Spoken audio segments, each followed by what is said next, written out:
Nzamba azalaki au rendez-vous na mobange ya activité oyo ezalaki organisé mokolo jeudi 26 juin 2025 oyo deja na ba 15h nginga awa na commune ya Lingwala na kati ya message du temps de la fin perfection tabernacle oyo wapi ye mokolo pasteur Baruti Kala Carlos azalaki na pointe na mobange ya activité oyo organisé na le révérend Franck Muzungu oyo wapi bana na nzambe awa na croisement ya baveni Chwapa Kutu na numéro 246 baliaki moloba na nzambe avec impact ya kosakana te.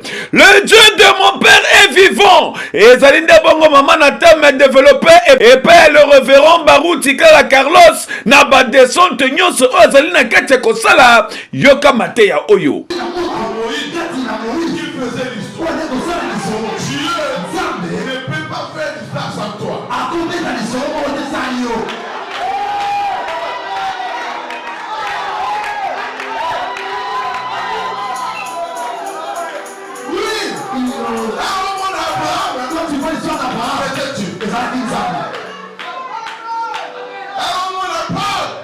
Bon, impression à Liboso et que Zabolingo et puis surprise.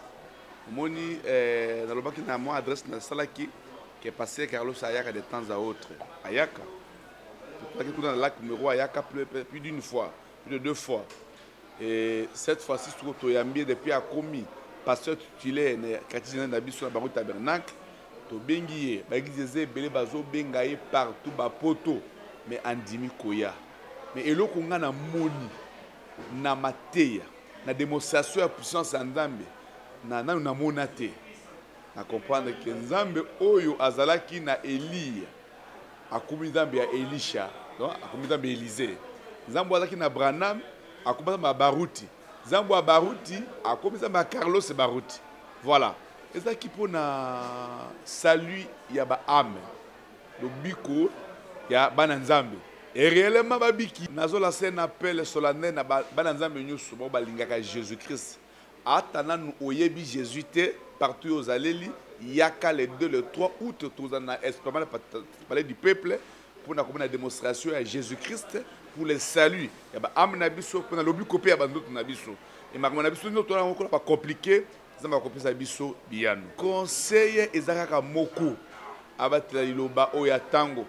Aux ambatindeli biso au travers busakunaye prophète William Marion Branham ate yango lolenge pakanabiso Baruti ateaka o Jésus akotatu lakaye Zambe o ya Branham atatola epe akozala penaye.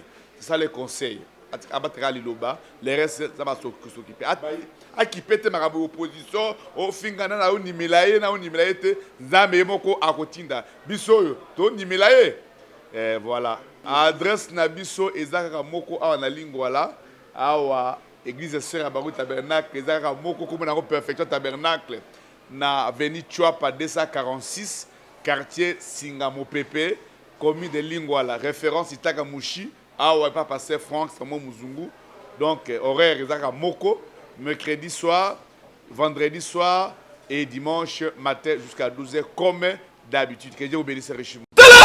Nyonso ezali pona kolengela le 2 le 3 août liboso esplanade ya palais du peuple bisika oyo wapi le révérend Baruti Kala Carlos akozala wana avec le Dieu de son père oyo azali vivant pona kotelisa bana na Nzambe to ya République démocratique du Congo qui dit mieux.